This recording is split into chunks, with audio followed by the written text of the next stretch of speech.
Hello, I'm Paul Beckwith, and I'm getting through this report, Global Tipping Points Report 2023, the University of Exeter Global Systems Institute. It's funded by the Bezos Earth Fund. And in this video, I'm going to talk about governance of Earth system tipping points. And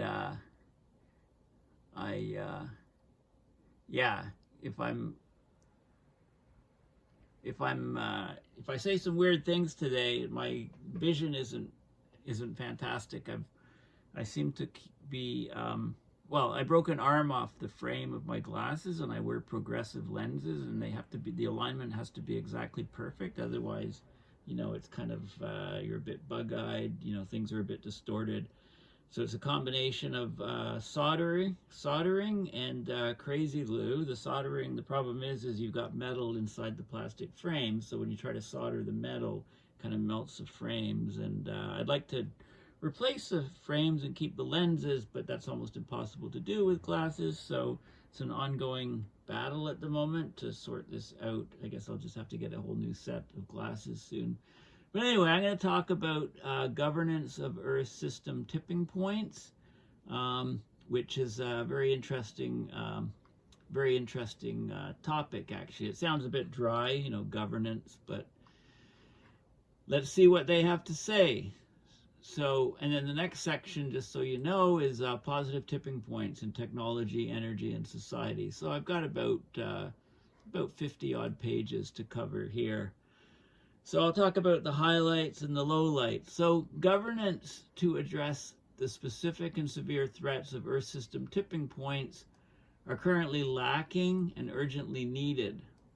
A future governance framework for these Earth system tipping points should prioritize efforts to prevent the tipping events from actually occurring, and also minimizing the impact-related harms if and when they do occur. And we're reaching, there's lots of early warning signs that we're actually approaching passing these tipping points in a number of different Earth system areas, as I mentioned in previous videos. So how do we adapt to what happens? How do we become more resilient?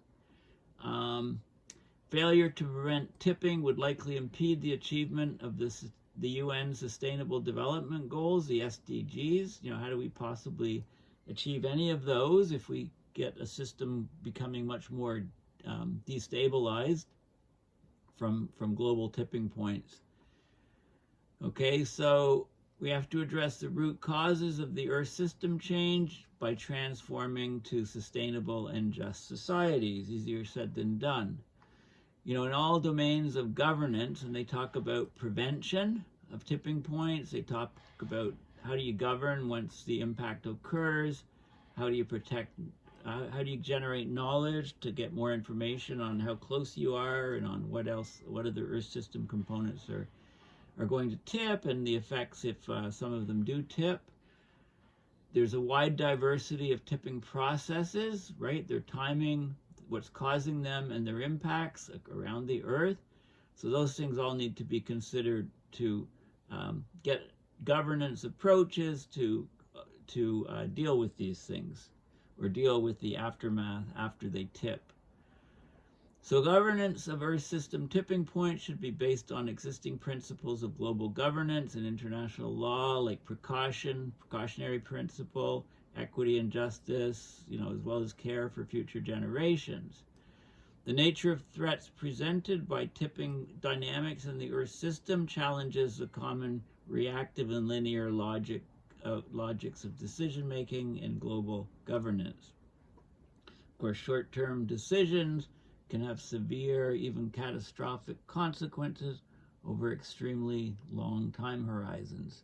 So it'll affect life on Earth for several millennia, right? So there's a lot of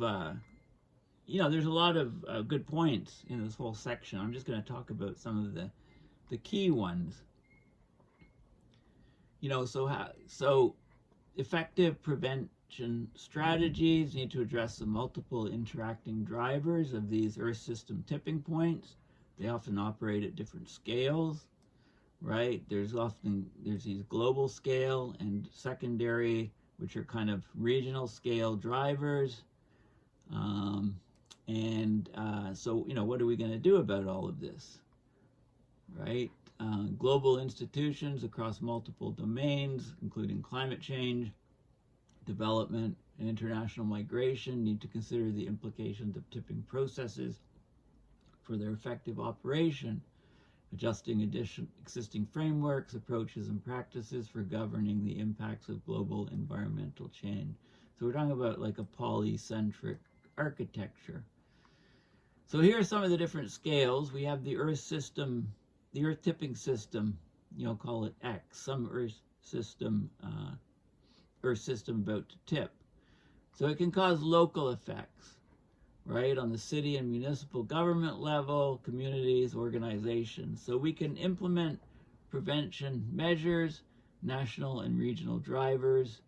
We can do adaptation planning and action. We can get knowledge to the people so they can deal with these tipping systems on the local scale. On the national scale, there's also a national scale, a regional scale, which is maybe a certain region, including many countries, and then of course global scales. And there's different governance tasks in each of these, and there's different actors in each of these. So at the highest scale, at the global scale, we have the United Nations Framework Convention on Climate Change. We have the United Nations Environmental Program and other International Monetary Organization, right? We're talking about changing civil society organizations. There's also, on the regional scale, things like the Arctic Council dealing with the Arctic, OECD, international NGOs, right? We're missing many of these regional groups that would govern or put controls on preventing many of the Earth system tipping points. And then when we get to the national level, we can talk about national governments, indigenous peoples, governing bodies, national industry associations, right? So it's all about planning for the impacts and so on at all different levels. So how do we do, so it's like, you can call it a polycentric governance of an Earth system tipping point. Okay, so basically you distribute and share responsibility for various tasks across multiple scales and institutions with multiple networked actors at every scale and linkage. Okay, so there are well-developed global and national sustainability governance institutions already, but they need to take responsibility for the governance of these Earth system tipping points, and right now that's not happening. So we're talking about the UN Framework Convention on Climate Change. The CBD is the Convention on Biological Diversity, right? So existing institutions and measures, they need significant adjustments and strengthening in light of these Earth system tipping points. Okay, so we can talk about, we need governance, we need people and countries to address these tipping points at all different levels, and that's not happening. So I'll just talk about the key messages. So the governance of the Earth system tipping points is lacking. We basically don't have it. We're just hoping these tipping points aren't crossed, but the early warning signals and signs are showing that we're rapidly approaching them. We're going to cross them. They're going to change the planet. Could change the global food supply. Could change the way heat is distributed in the northern hemisphere if the AMOC was to shut down, et cetera, et cetera. We're totally unprepared for this. Existing global governance institutions don't address the specific risks that the climate system tipping points poses. So preventing the transgression or crossing of Earth system tipping points should become the core goal and logic of an urgently needed global governance framework. Such efforts need to pursue multiple objectives simultaneously, including risk minimization, the impact governance, when the impacts occur, when we get tipping, justice and equity.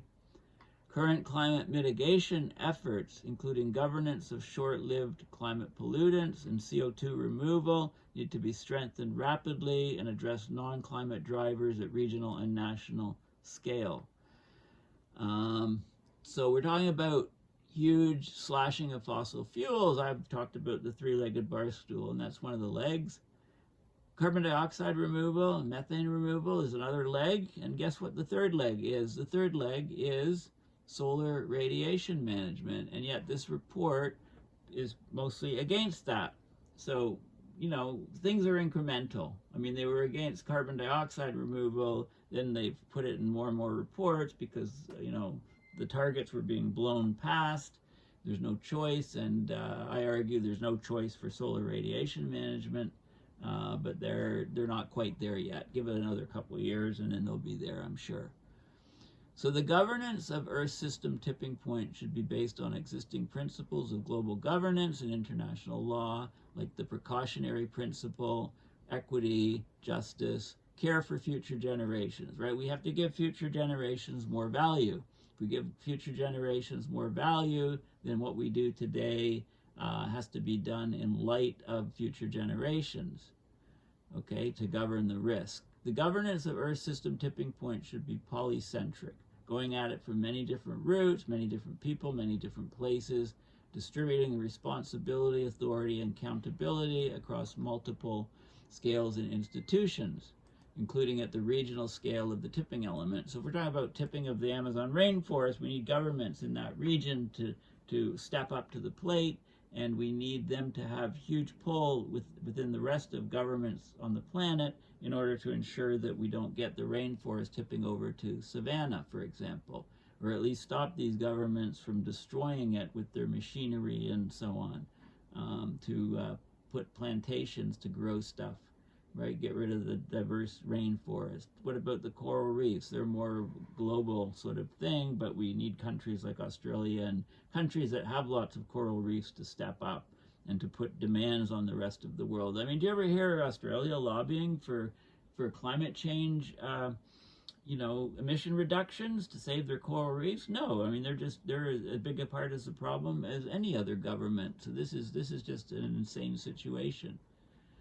Earth system tipping point processes, the tipping point and the processes, they challenge existing government structures. They're going to cause governments to collapse. For climate change impacts, because of the expanded scope of change, the increasing speed of change, the potential for regional trend reversals, and the novel distribution of vulnerability. Okay, so existing government structures are challenged, and existing governments are going to collapse when these tipping points occur unless we get our caca together, get our shit together. Existing institutions for impact governments need to be adjusted to match the temporal patterns, the time scale, and the spatial scales of different tipping systems to anticipate, respond to, and mitigate the risks and impacts.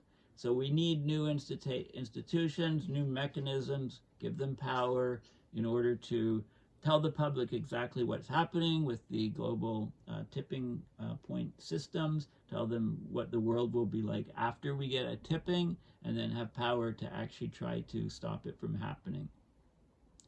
The transgression or crossing of Earth system tipping points would significantly increase the need to address irreversible losses, loss and damage mechanisms within and beyond the UNFCCC would have to be expanded. So we talk about loss and damages, but the loss and damages are going to be huge and take down countries when we transgress across Earth system tipping points.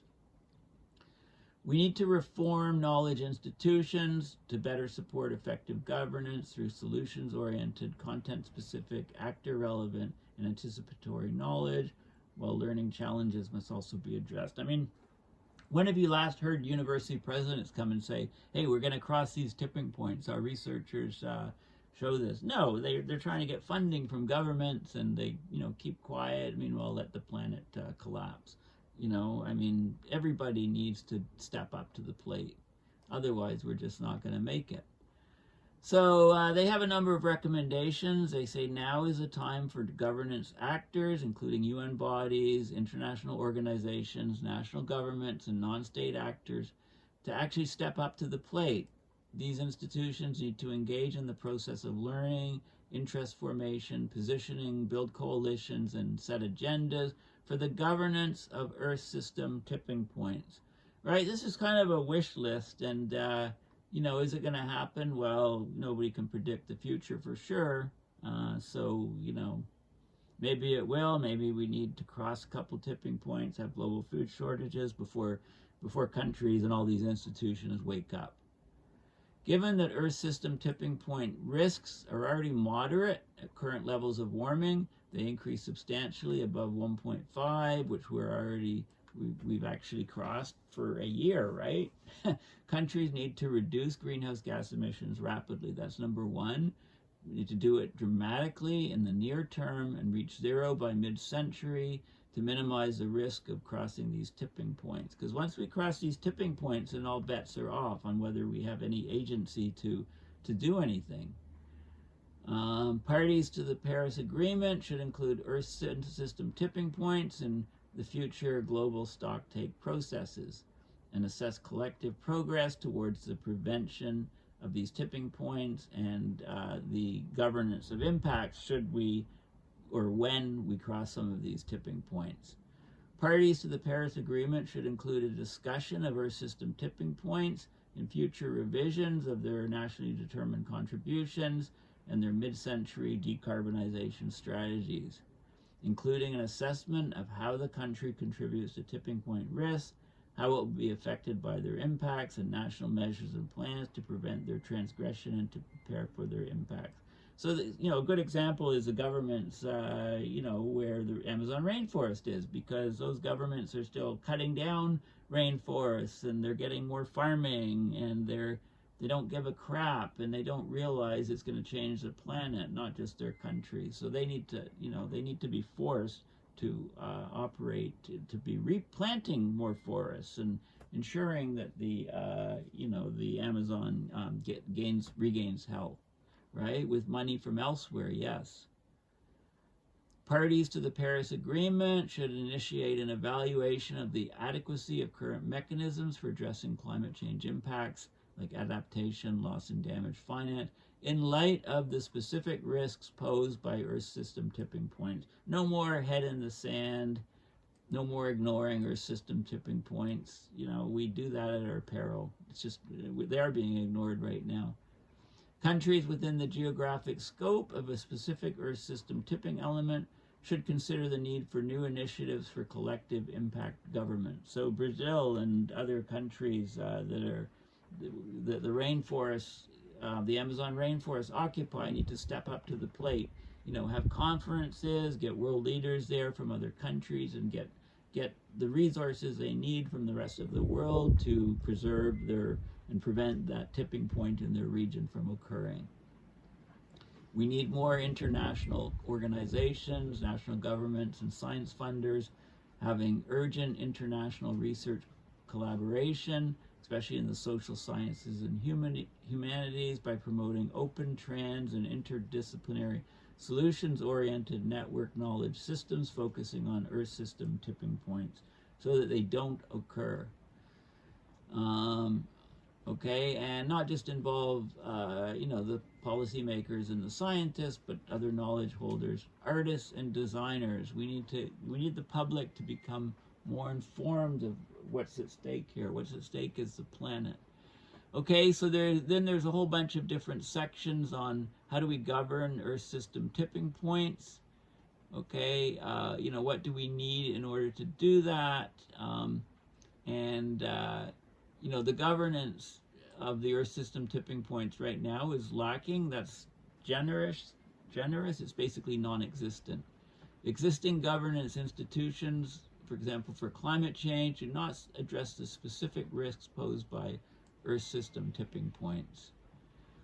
Unavoidable tensions between the governance needs for Earth system tipping points and other objectives like social and economic development and justice need careful consideration. Failing to prevent Earth system tipping points would undermine and likely impede the achievement of all of the UN Sustainable Development Goals. So we can't say we're just working on Sustainable Development Goals and not say anything or do anything or push for governance of Earth system tipping points. And it should be polycentric from all different sources, all different levels, all different scales and institutions. and that should take account of the regional scale of the specific tipping systems, where existing institutions are the weakest or lacking or non-existent. And there's a big diversity of Earth's system tipping processes both on time scales and in terms of the geography, timing, and impacts. So governance approaches need to be tailored to a specific tipping point or class of tipping points. The tipping dynamics imply that short-term decisions in a matter of years have consequences on short and very long time horizons, right? We're talking about time horizons. Once we get tipping of some systems, we're talking about time horizons of millennia, like changing the planet, the face of the planet for thousands of years. Once we get some tipping, it's not like we can just reverse it if it's carried along too far. Once we've crossed these tipping points, the unfolding of change processes can become unstoppable.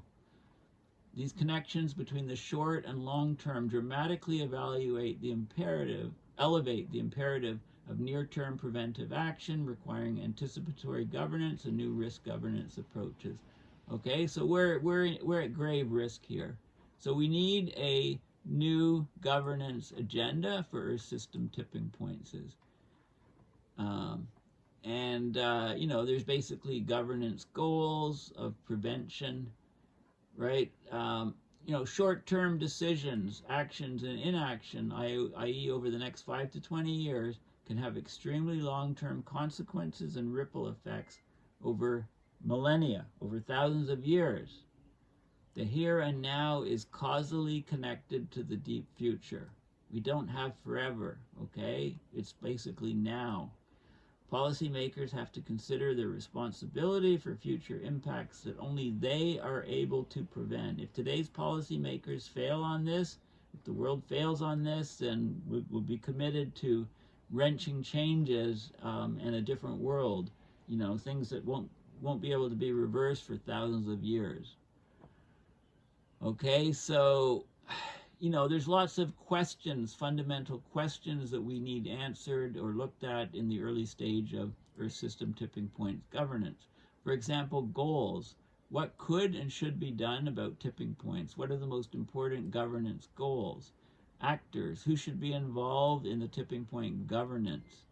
What new institutions are we going to need? Scales. At what scales should tipping point governance take place? How can multi-actor and cross-scale interactions be coordinated? Sites. What are suitable government institutions to address these Earth system tipping points? To what extent do we need new institutions? We definitely need new institutions. We need people talking about this. Principles. What are the governance logic and principles guiding the new institutions and norms, processes, and mechanisms? What resources do we need? Who finances it? And the knowledge. What's the role of science, knowledge, and predictive capacity in tipping point governance? So science can come up with perhaps early warning systems of tipping. Okay, so we cross it. Well, now what? What do we do? Right? We're just woefully unprepared. So here's a couple examples. We're very, very close to losing the coral reefs on this entire planet. Warm water, coral reefs. We're rapidly approaching, on the current warming trajectory, the tipping point is likely to be reached in the 2030s. A new stable state after 1 to 3 decades. We're going to go from warm water coral reefs and the biodiversity to dead calcium carbonate structures in the water that are covered by green algae with almost a complete lack of biodiversity, and that can affect at least a quarter of all the fish in the ocean, and we're rapidly at that tipping point. Of course, the Amazon rainforest is another one. A tipping point is possible by, in the next few decades, mid-century, we'll have a new stable state, and that new stable state will just be savanna or grasslands, that type of thing. Okay, lacking all of the biodiversity that we have there now. Greenland ice sheet, longer time scale. But for every tipping point, you can do this sort of information. You can look at governance and election cycles, national policies, infrastructure projects, international institutions, and the time scales. And we have to act quickly, basically. Okay, so Phase one, before tipping, we need to build resilience, try to prevent the tipping, have early warning systems. But then once we see, early warning problems, we need to have impact governance to try to prevent the tipping, or at least once the tipping is occurring, to know what's going to happen and how we reorganize society as a result of that tipping. And then what is the new stable state that we'll go to when something tips? How would we build resilience in that new stable state? Okay, so there's all of these questions. There's so many details in this report. I'm just sort of covering the highlights, trying to stimulate interest and say, this is very important. You need to have a look at this report, at this section. We can talk about how we anticipate what can happen, anticipatory governance, a flexible decision framework that uses a wide range of possible futures to prepare for change and to guide current decisions to ensure a range of future alternatives to minimize future risks. Right? It's different from conventional policy making and planning, which tends to rely on expert-driven forecasting and quantitative modeling. Right? We have to expect the unexpected. There's a lot of uncertainty. We can talk about intergenerational justice, future care, justice and equity. We need to be adaptive in our governance. We need to be agile. We need to continuously learn about these systems and adapt to them. Otherwise, they come and kick us in the ass. We can look at systematic risk governance, at response diversity, right? Deep cooperation. We need cooperation of all kinds, international, multi-sector, regional, even intergenerational, right, in order to deal with these tipping points, because they build up over longer periods of time, but once they happen, they're very, very quick. Who are the actors, institution, and what scales of action do we need? And there's examples like the Arctic Council. We can talk about the tipping points in the Arctic. There's basically, who's looking at the global concern about the AMOC, for example, the ocean current switching, right? Almost nobody, right? So governance has to correspond to the geographical scale of the tipping system. Governance needs to follow the Earth system component, right? We need to have a polycentric approach from many different actors. We have a basis of things to work on, like Paris Agreement, but do we even talk about tipping points there? No, the risks aren't even recognized. Okay, so we need adjustment of the Paris Agreement to account for climate tipping points, and there's a bunch of suggestions here. How we adjust, do global stock take, include climate tipping points, public engagement, talk about climate tipping points, and so on. Okay, so there's lots of stuff. There's politics, of course, involved. Anytime you get a few people together, there's politics.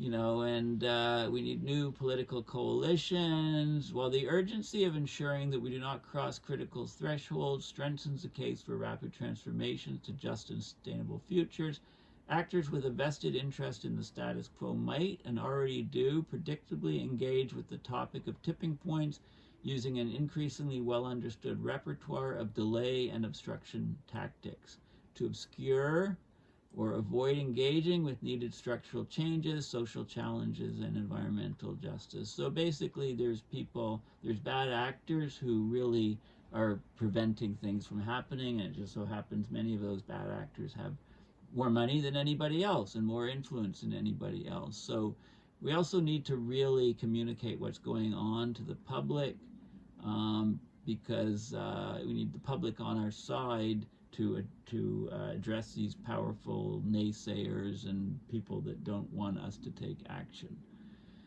Okay, so so how do we actually prevent the Earth system tipping processes? Well, the bottom line is we need to slash fossil fuel emissions. Right? It should become the core goal.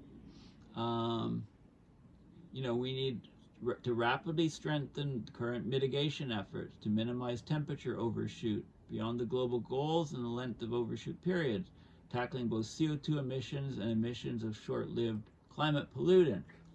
We need increasing sustainable capacities for CO2 removal. So carbon dioxide removal, methane removal is huge. We have to do it. We have no choice. So we need huge amounts of resources put into doing this. Let's take the military budgets of the world for a few years and put them into this if we're serious about dealing with the problem.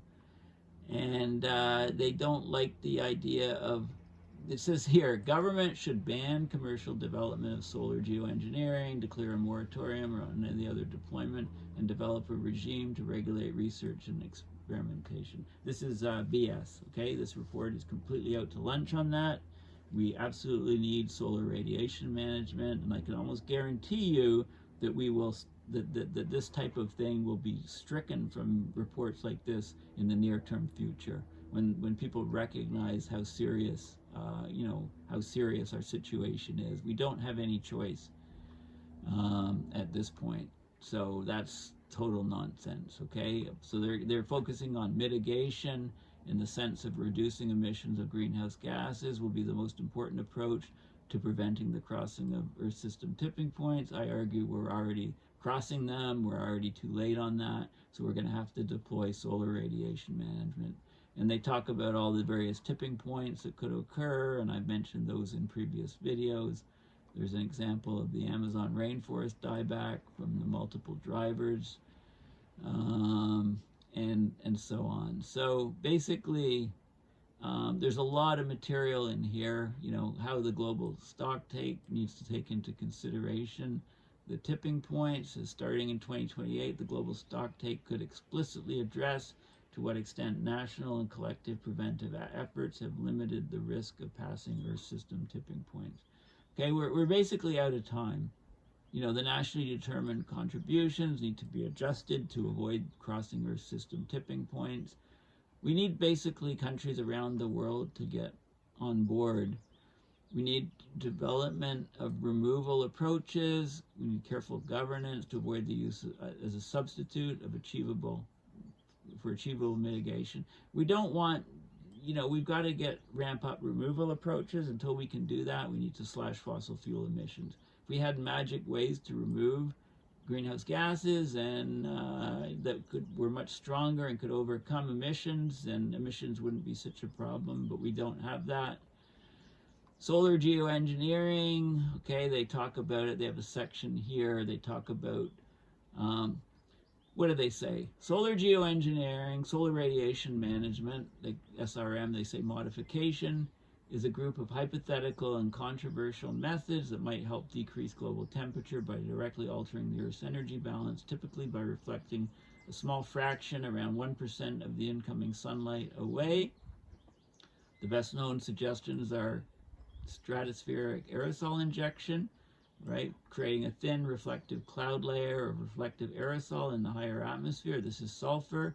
And then marine cloud brightening, like spraying ocean seawater through nozzles, and then the salt particles would increase the number of clouds.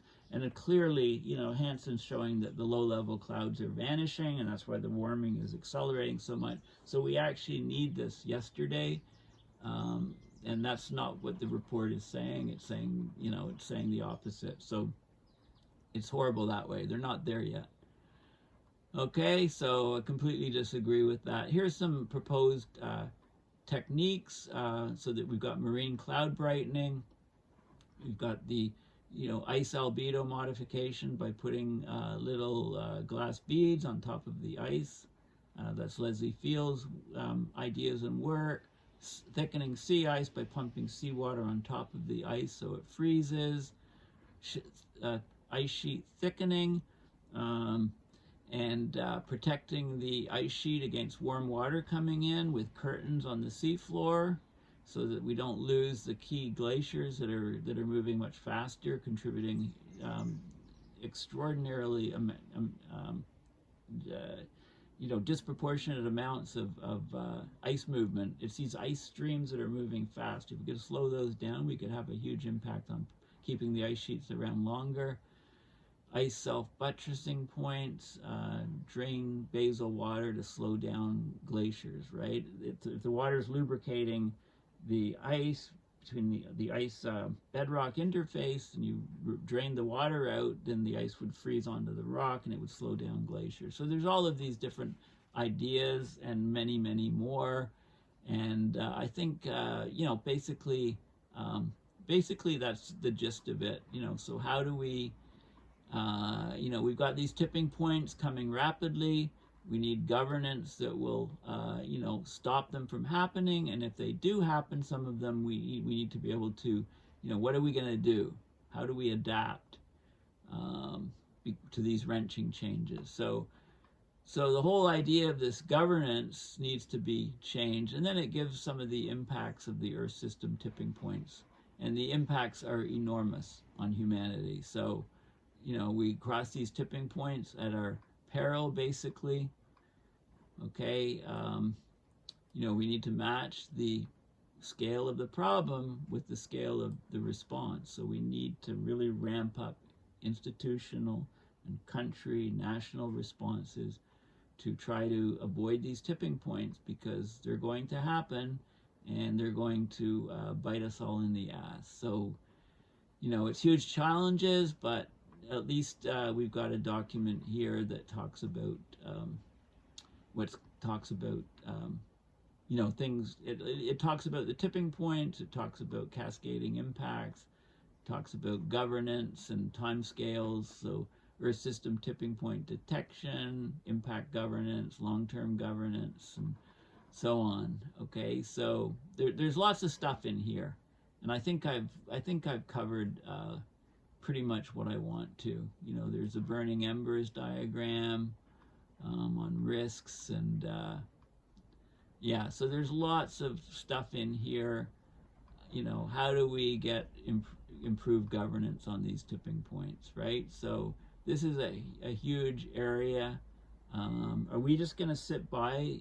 Is humanity just going to sit around and watch us cross these tipping points and see our world completely change forever? Or are we going to try to set up governance, urgent governance on all different levels to try to prevent these things? And also to, so the next section I'm going to talk about positive tipping points in technology, economy, and society. These are kind of, do we have some miracle technologies that can reverse the situation, bring us further from these tipping points, and stabilize the Earth system? So so this governance thing, our present state, is pretty dismal as far as tipping points go, and governance non-existent pretty much.